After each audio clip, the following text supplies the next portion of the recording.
Hi, welcome to Punchline Talks, the business breakfast briefers. I'm Mark Owen, and each week I invite a panel of business experts to review the morning newspapers, find out what's happened in their own individual business or their own individual business sector, and finally, what's caught their eye in this week's Punchline. But before I start and introduce the panel, I'd just like to thank our fantastic sponsors, Hayswood's Accountants and Business Advisors, and I couldn't do the show without them. Okay, let's introduce the panel. Today we've got Dame Janet Trotter. She's an academic administrator in higher education who helped found the University of Gloucestershire, becoming its first vice-chancellor and principal. She was awarded the DBE, the OBE, the CVA. She's also the chairman of the Cyber Trust, the chair of the Chamwell Centre, chair of the Nelson's Trust. She's also chairman of the Punchline fan club as well. Okay, we'll find out all of what she's got to say. My next guest is David Morton. David is the headmaster of King's School in Gloucester. They have 750 pupils, 200 staff, a turnover of excess of £12 million. There may be a Labour government coming down the road. We'll find out what the school is going to plan, what he thinks of Labour's proposal of adding 20% on VAT onto school fees. And finally, last not least, my dear friend Neill Ricketts. He's the chair of the Forrester Dean Economic Partnership. He's a graphene guru, manufacturing genius, says his bio on LinkedIn. And you've also got another job now, Neill. What's that? Yeah, so I've been the chair of a company up in Scotland called Gas Sensing Solutions, making CO2 sensors for people like universities and schools, but also the Space Centre, the International Space Centre, and one of my passions, diving. So it's great business to be involved in. Okay, right. We'll find more about that, I'm sure, later on. Okay, let's just have a quick glance at the headlines. What's making the news, courtesy of the BBC. The Guardian, Yusuf in peril as Greens say they will back to a no confidence deal. The Daily Telegraph, Rwanda threat is pouring migrants into Ireland. The Eye, world's first jab to stop skin cancer brings hope for patients. The Daily Express, revolutionary jab offers hope of cancer cure. The Daily Mail, thieves hit shops 1,000 times a day. The Metro, Weinstein sensation. The Mirror, Save Our Cup replays. The Sun, gigs to be a dad again at 50. The Financial Times, I won't nick the headline there, but I'm going to go for the other one on the left-hand side. 900 million hit to Canary Wharf as the value sinks. The Daily Star, Baldrick's cunning plan to save the planet. Turnips, he reckons. And that's the roundup of the papers. Okay, let's start with you today, David. Thanks ever so much for joining. What have you picked out for us? Well, I picked out an article which was in the paper yesterday, but I think is very much relevant to our times. And it was about underage drinking in the UK. And the headline was England is worst in the world for underage drinking. And it strikes me it's one of these slightly lazy attention-grabbing headlines, which doesn't really reveal the truth of what's going on. There are figures in there. It's a new survey that's come out from Glasgow University saying that, for example, 1/3 of 11-year-olds have drunk alcohol and that our children are the worst in the world. And I'm just not sure that that is the case. I think children respond very much to the environment which they're brought up in.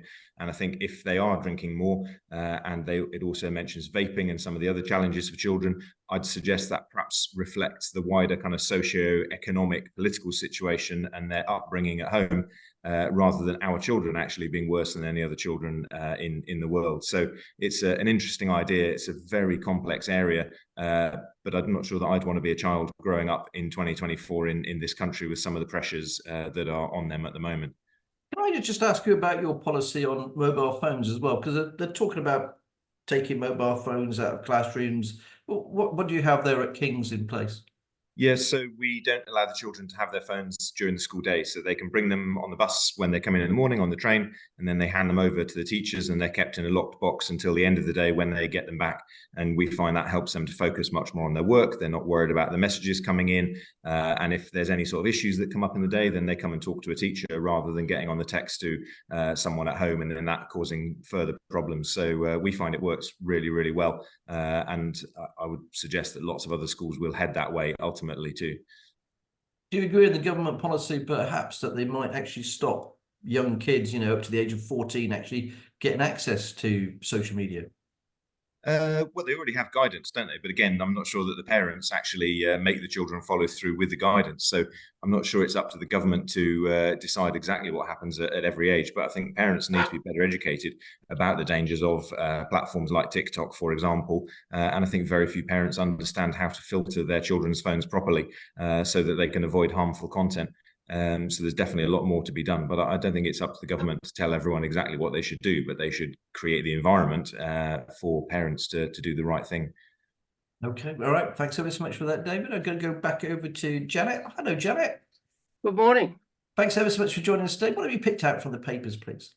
Well, following on from David's comments, there's quite a lot about young people and schools and curriculum, and I'm looking particularly at the Times, and on the front page of the Times, there's exposed the school with a curriculum of conspiracies, and then on an inside double page, it's pupils de-indoctrinated by Phil the shaman and a squash coach. And what this is reporting is that there are quite a few free schools, sometimes illegal schools, that are run by conspiracy theorists.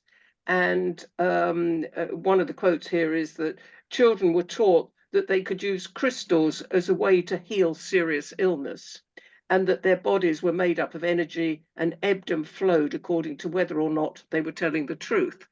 So there are schools, with our young people, actually, truth seems to be, a foreign concept to some of them. And by and large, in education, we go by, where there is evidence and what we're looking for, what is going to help a child to grow up healthily with a good quality of life. And it seems to me that there are pockets across the country where that is not the case. And there are parents and educationalists who seem to sit very lightly by the truth. So, I'm worried about that. But I'm also worried, and no doubt David is, about young people generally. And, the comments you made, David, about alcoholism and so on. And very often, young people today are called the forgotten generation. And all the statistics that seem to be coming out at the moment is that COVID has impacted on that generation absolutely severely. There are predictions that GCSEs are not going to be very good because a lot of children are being disadvantaged by the experience they had when they became more anxious, more alone, etc. So I think we've got to concentrate quite a lot on helping this generation to grow up healthily and resilient adults, because they've got really a nightmare to face them in some areas. If we think of austerity and workplace things and what they're going to face in the workplace. I'll be very nicely over to Neill, but especially about the work placement in a second, because my biggest worry is people who are being educated at home. Parents educating their kids at home. And what do you think of that, Janet and David? I'll just bring you back into. Do you think it's a good idea?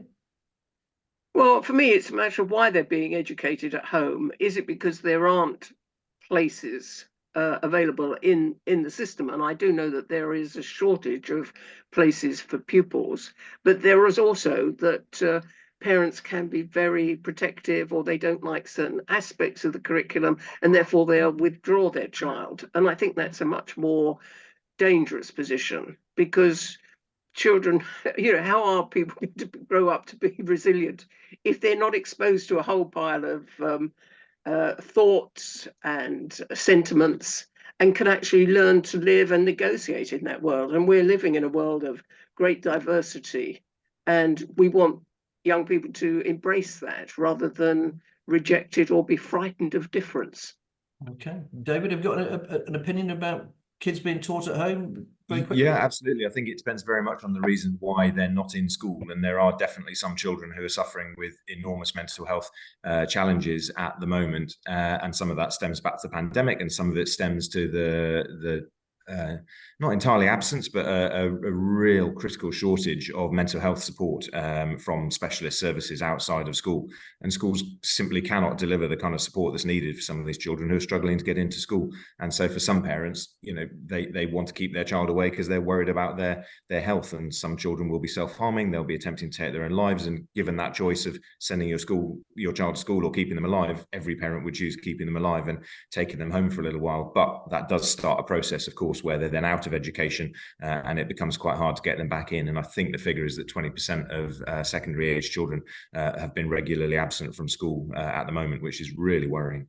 Very, very frightening figures going around, isn't it? Thanks ever so much for you guys. Well, let's bring Neill in now. Neill, thanks ever so much for waiting there patiently. Have you got a view on this as well about the education before you pick out your story from the papers? Yeah. So, I came into this late last night, as you know. So, my worry is really around, is our education suitable for the jobs that will be available in the future? So I think there's a couple of things that actually.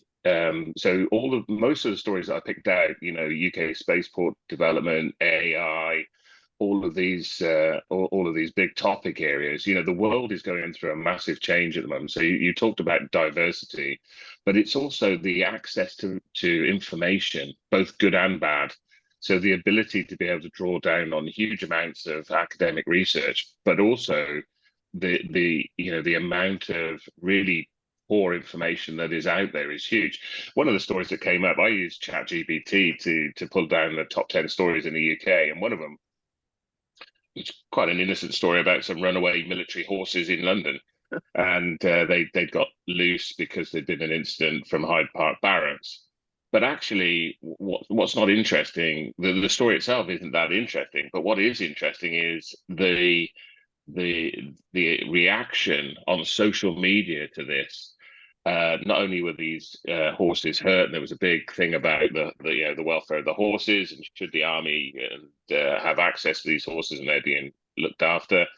So that was one kind of storm going on. But there was another storm, which is this is a huge, a kind of a premonition of what's happening in kind of London, and it was kind of bonkers. It was, these horses are running loose because there's some economical change going on in the society, and it was all running through TikTok and Twitter. And you're looking at this and you're thinking, this is just balmy. The comments just don't make any sense, but they're obviously true to some people.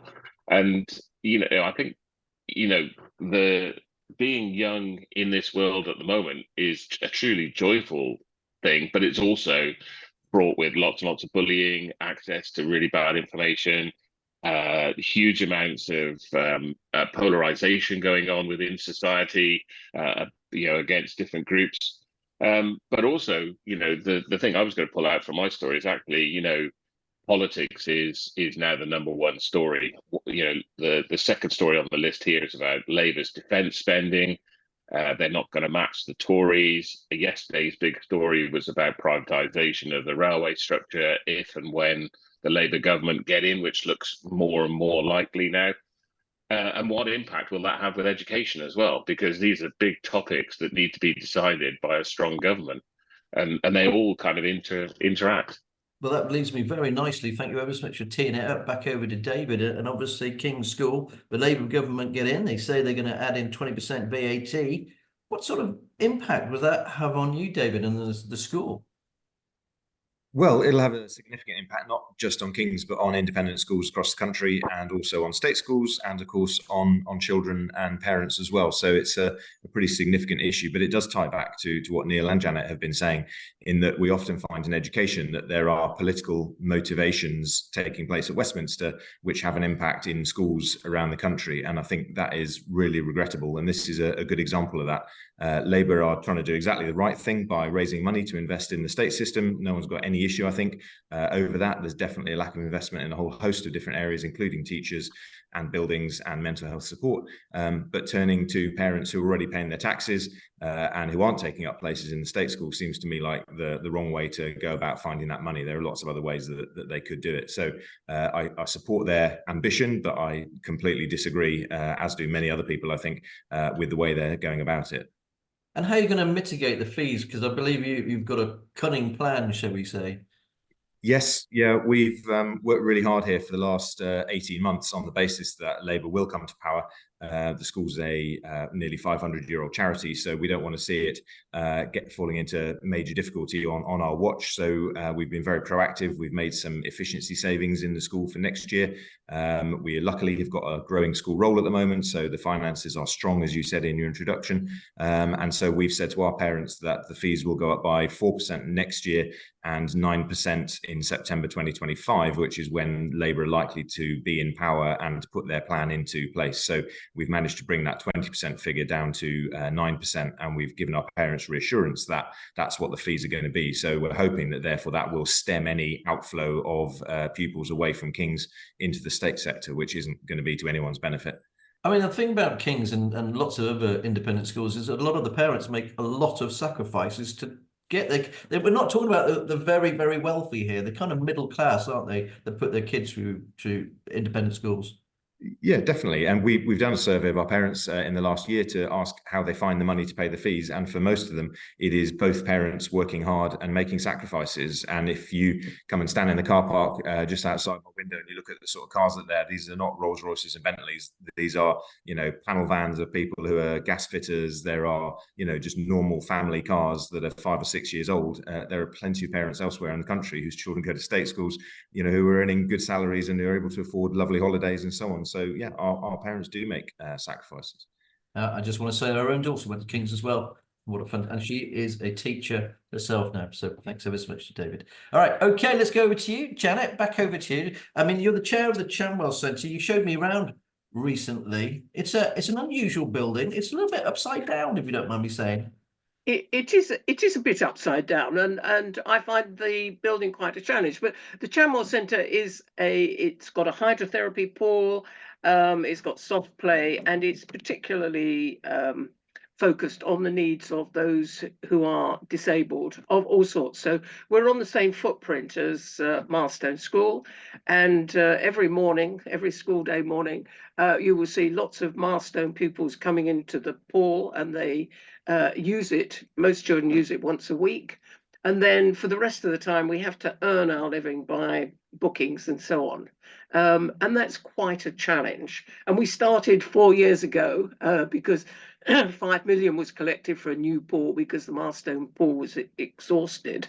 But it's been a real nightmare trying to sort out the finances. And we haven't done that fully yet. We're still going from day to day pretty well. But we hopefully get... Is this because of sorry to stop you there, is this because of the heating of the pool itself and the costs and not being able to make enough money? Where is the problem with the finances? Well, it is basically that the pool is very expensive, and having lifeguards in the pool and teachers in the pool, all of that is extremely expensive. And you can't place all of that cost on families, children and families. It's the same sort of argument that David's been putting forward. I think you can't place all of that on parents, and therefore you've got to subsidize it somehow. So we've got to find cunning plans to make money, and we're becoming a sort of community hub where people feel comfortable to bring their disabled children. There are lots of things going on, and we're really wanting to be inclusive and diverse. So we want to recognize all the diversity within disabled children and people with additional needs, but also want to include them in the general activities that society engages in. So we want them to go as far as they possibly can and give them as much opportunity as possible. And talking to Neill, we've had someone on work experience from Milestone School, quite disabled. We've worked with him. He's a delightful young person, and we've just given him a full-time job. Wow. Wow. So we're doing all sorts of virtuous circles, and we hope that will be something that becomes more a feature of our work in future. Can I just quickly ask you, because you wear lots of different hats with all these being chairman of them, can I ask you, what's your top 2 tips, right, or top 3 tips of being a chair? I know I'm just throwing this at you. What would you say? Because it's difficult to manage lots of different people who normally are quite high up in other organisations, and you've got to manage them. What would be your top tip, would you say? Well, I think you've got to make sure that the board isn't collusive. So you don't want everyone who's a chum round the table. You want them to get on, but each one comes with different skills and needs to be independent and looking at the development of a charity independently. And I think these days, what very often goes wrong is the relationship between the chair and the chief exec. And you've really got to work to make sure that's healthy and works in the best interests of the organisation. Have you got another one? Look at the finances. If you go down the tubes financially, I mean, I'm finding this at Chamwell. Not that we're going down the tubes, but every time I go in, it's a financial question that I'm asking, because that's at the top of my agenda, and all of the strategic work is around making sure that we survive, and that sort of long-term sustainability is very important, because you believe that well, I certainly believe that the disabled need that sort of facility. So that's the motivation, and the finances, and making sure that that works, and convincing other people that they should dip into their pockets and make it work is a hard job. Okay, well, thanks ever so much for that, Janet. Good talk for you. We're going to do a big interview very shortly as well. Neill, let's go over to you. So let's talk about your new role in the job at GSS. Is it based in Scotland? Yeah. So they're a semiconductor manufacturer of sensors. Very academic links with Glasgow University, Strathclyde University, but also a great opportunity to take a business which has sovereign capability and expand it into global markets. So we're doing quite a lot of work in the US at the moment. We're doing quite a lot of work out in Southeast Asia, and but unfortunately, one of our biggest challenges is skills. So we've got an active program going up in Scotland, which is looking at interns and giving opportunities. And I was asked yesterday, what's your predictions for the economy moving forward? And I said it's going to be really tough still for the next 2 or 3 years. And we're facing quite difficult challenges in business, as Janet said. Every day there's a new challenge: labor rates, energy, access to semiconductor components. But we've got through that, and there is a kind of certain fatigue that's setting in. But also, there's great opportunity, and in these times of really dark news, stabbings in Wales, in education and strikes and things like that, there are also a lot of opportunities, and there's a lot of businesses starting in the Forest of Dean. Really, they kind of you've kind of got to look on the brighter side, and we've got to get through the next couple of years. Unfortunately, I'm not sure what impact a change of government will have, whether that will be good or bad for the economy. We do tend to go through 7-year cycles, so we're at the kind of end of what we would normally consider to be an economic cycle. 2008, we had COVID in there, we've had Brexit in there, so it's not following the normal pattern. We've also got a lot of macroeconomic things going on as well in terms of Ukraine and Israel. So this is not a time for people that model economies, because it's still very turbulent. Let's be honest, it's extremely tough. Everyone's working. It's really tough. I come on the show every week, talk to many different people from many different sectors. I don't think there's an easy sector if you're in hospitality, anything, especially finding people. And that's one of the hardest things at the moment. As chairman of the Forest Economic Partnership, it's really difficult to listen to some of the stories, the sacrifices that are having to be made just to get through. We have had some good news. Something that I've been involved in, the Forest High School has come out of special measures and is moving towards good. And there are some really good news stories out there. So local communities are starting to get a little bit of a flavour of some good news. But I kind of agree with Janet. Every board meeting is a new challenge. You kind of sit there and think, what's going to be this month? Is it going to be human resources, labour? Is it going to be energy costs? We're kind of seeing the end of high energy costs. I think it's starting to come under control, although petrol prices have gone up now. Okay, well, thanks ever so much for that, Neil. Unfortunately, we're kind of running out of time already. The half hour goes very quickly. So we're just going to do the pick of the punchlines, the stories that you picked out from this week's punchline. So I'll go back over to you, David. What's your story from this week's punchlines, please? So I live in the centre of Gloucester, and I'm always interested in what's going on in the centre of town. And I liked your article about the new mould building, which is up for sale down at Gloucester Docks. And I think there are some fantastic things about Gloucester Docks. It's obviously gentrified and revitalised one of the most attractive parts of our city, which is fantastic.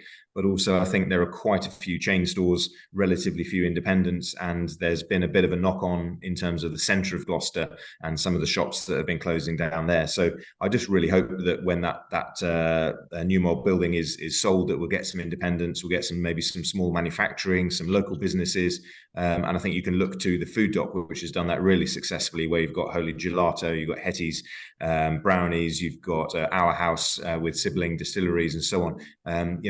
Those are small local businesses which are providing jobs and reflecting the county and the city that we live in. So it'd be lovely to see something like that, or maybe even a mini kind of jewellery quarter like they have in Birmingham. Be lovely to just see a bit of a mix down at the docks with that last kind of prime slot going. It's right on the waterfront as well. I was looking around there yesterday. It's half an acre on prime retail, and I know for a fact that lots of people were looking at it for a long time. Peel offered a shed load of money a few years ago. They've been sniffing around, and the guys from Newmold have been hanging out. And I think because of Baker's Quay now going forward, I feel the time is just right. And they're growing as a business as well. Fascinating business they got down there as well, Newmold. Really lovely people as well. So watch this space. I'll be going down. They've said I can go down there, shoot a little video around the factory as well. Thanks ever so much for that, David. Totally agree with you. Janet, what's your story from this week's punch, please? Yes, well, it's a tale of two cities, or a town and a city, because I want to focus on Cheltenham. And Punchline was reporting that there is concern about the number of empty shops. And of course, one of those is Cavendish House, which has left a huge sort of blot on that end of the promenade. And Cheltenham Borough Council is wanting to repurpose vacant lots and work in partnership with the owners of those shops. I think it's quite a difficult ask. And over the years recently, there have been a large number of those shops that seem to have been empty, and then someone comes in for a short amount of time and then they go again. So I think it's all about, for me, it's about how Cheltenham is going to develop itself into the future. And I think Gloucester has probably got more plans and more capacity to do that than Cheltenham. It needs a real facelift. Yes, if it's going to attract people into the future, other than race days. I totally agree. Thank you for that, Janet. Neil, what's your pick of the punchline today, please? I would just say I went into Cheltenham a couple of weeks ago, Janet, and Cheltenham was absolutely as busy as I've ever seen it. The high street was absolutely rammed. You couldn't get into any of the restaurants, and that's a good sign. But generally, looking at the news stories, I was going to pick out that Gloucestershire has a new High Sheriff. Mark Owen's been appointed as the High Sheriff, and it kind of signifies to me a kind of change, because we've got new leaders at the Forest Dean District Council. We've just had a new thing, and I think we're going through this period of change, and hopefully we could see a bit of a spring. I can see the sun shining outside, and it's starting to look a little bit better, and hopefully we've got the shoots of something happening. So let's hope that we can see better times. I couldn't agree more with you. My pick of the punchlines this week is actually the Newmold story as well. I think it's a real significant development for the city. Totally agree with what you said, David, about the Food Dock as well. I think it's absolutely amazing. I was there last night, and we'll be going there this weekend as well. A big fan of that place. So anyway, unfortunately, we've run out of time. So before I go, I'd just like to thank my fantastic guests. Thanks so much for joining us today. My wonderful sponsors, Hazelwood's Accountants and Business Advisors. And finally, not least, you who've been watching. Thanks ever so much for joining Punchline Talks. We'll be back next week. But in the meantime, please remember, it's all in the punchline. Thank you. Bye-bye.